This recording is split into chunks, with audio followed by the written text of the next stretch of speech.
ایک وقت کی بات ہے کہ ایک گھنے سے پیڑ پہ ایک ننھی چڑیا رہتی تھی۔ ننھی چڑیا بہت ہی زیادہ تیز ترار اور چالاک تھی۔ وہ اپنے گھونسلے میں بالکل اکیلی رہا کرتی تھی۔ ایک دن جب وہ دانا پانی کی تلاش میں ادھر ادھر اڑ رہی تھی تو اسے ایک جگہ کچھ دانے نظر آئے۔ چڑیا دانا چگنے کے لیے زمین پہ آ گئی۔ ننھی چڑیا بہت خوش ہوئی کیونکہ آج تو اسے ڈھیر سارا کھانا مل گیا تھا۔ چڑیا دانا چگنے میں مگن ہو گئی کہ کچھ ہی دیر بعد پاس سے ایک گائے کا گزر ہوا۔ جب گائے چڑیا کے پاس سے گزری تو اس نے چڑیا کے اوپر اپنا گوبر پھینک دیا۔ چڑیا گوبر میں پوری طرح پھنس چکی تھی اور اس کے لیے گوبر سے نکلنا بہت ہی مشکل تھا۔ چڑیا کہنے لگی، ہائے اللہ، تمہارا ستیہ ناش ہو گئے، مجھ سے تو ہلا بھی نہیں جا رہا اس گوبر میں، اب میں یہاں سے نکلوں گی کیسے؟ چڑیا بہت پریشان ہو جاتی ہے کہ اتنے میں وہاں سے ایک بلے کا بھی گزر ہوتا ہے۔ جب وہ چڑیا کو اس طرح پھنسے ہوئے دیکھتا ہے تو اس کی طرف چلا آتا ہے اور کہنے لگتا ہے، ارے واہ بھائی ننھی چڑیا، دیکھو تو صحیح خود کو، کیا حالت بنا رکھی ہے۔ اس گوبر میں پھنسے رہنے سے اچھا ہے کہ تم میرے پیٹ میں رہ لو، بہت سارا کھانا ملے گا۔ بلے کی بات سن کر ننھی چڑیا کہتی ہے، ارے کیا بتاؤں بلا بھائی، میں تو یہاں دانا چگنے میں مصروف تھی کہ ایک گائے نے میرا یہ حال کر دیا ہے، میں تو ہل جل بھی نہیں پا رہی ہوں بلا بھائی۔ چڑیا کی بات سن کر بلا بہت ہی چالاکی سے کہتا ہے، تبھی تو تمہیں کہہ رہا ہوں کہ میرے پیٹ میں رہ لینا، وہاں تمہیں ڈھیر سارا کھانا ملے گا۔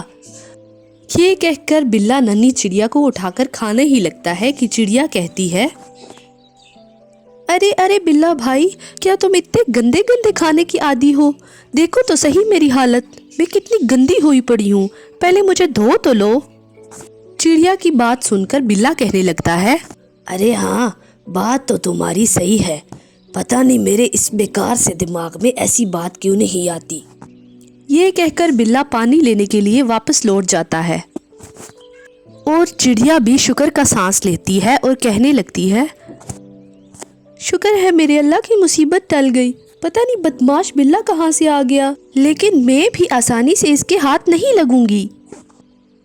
تھوڑی ہی دیر میں بلا ایک بالٹی پانی کی لے کر واپس آ جاتا ہے اور وہ سارا پانی چڑیا پہ انڈیل دیتا ہے، جس سے چڑیا بالکل صاف ستھری ہو جاتی ہے۔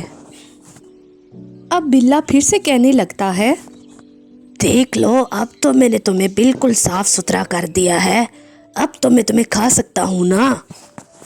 چڑیا کہنے لگتی ہے، ارے نہیں بلا بھائی، دیکھو تو صحیح میں کتنی گیلی ہوں، پہلے مجھے سکھا تو لو۔ چڑیا کی بات سن کر بلا کہنے لگتا ہے، ارے ہاں بھائی بی چڑیا، تم تو بہت ہی تیز ہو، میں یہاں ہی انتظار کرتا ہوں، جب تک تم سوکھ نہیں جاتی میں تمہیں نہیں کھاؤں گا۔ انتظار کرتے کرتے بلے کو نہ جانے کب نیند آ جاتی ہے اور وہ وہیں پہ سو جاتا ہے۔ چڑیا بھی اپنے پروں کو دیکھتی ہے کہ وہ بالکل خشک ہو چکے تھے، اب چڑیا بالکل آسانی سے اڑ سکتی تھی۔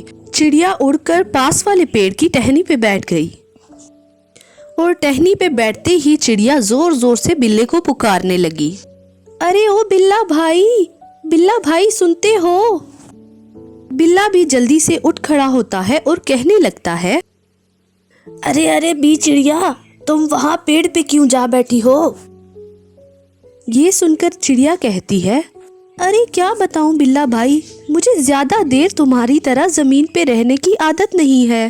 بلا کہنے لگتا ہے، مگر تم نے تو کہا تھا کہ تم جب سوکھ گئی تو تمہیں میں کھا سکتا ہوں۔ چڑیا کہنے لگتی ہے، ارے بلا بھائی، میں تو تمہیں بے وقوف بنا رہی تھی اور تم بھی میری باتوں میں آ گئے۔ میرے پنکھ گیلے ہو گئے تھے جس کی وجہ سے میں اڑ نہیں پا رہی تھی، مگر جیسے ہی میرے پنکھ سوکھ گئے تو میں اس پیڑ پہ آ بیٹھی۔ اب تم کیا کرو گے بدصورت کالے بلے؟ بلا بہت ہی بے چارگی سے کہتا ہے، ارے نہیں ننھی چڑیا، یہ تم کیا کہہ رہی ہو، تم نیچے آؤ، میں تمہیں کچھ نہیں کہوں گا۔ لیکن چڑیا اس کی ایک نہیں سنتی اور پھر کر کے اڑ جاتی ہے اور بیچارہ بلا وہاں کھڑا اپنی کمکلی پہ رونے لگتا ہے۔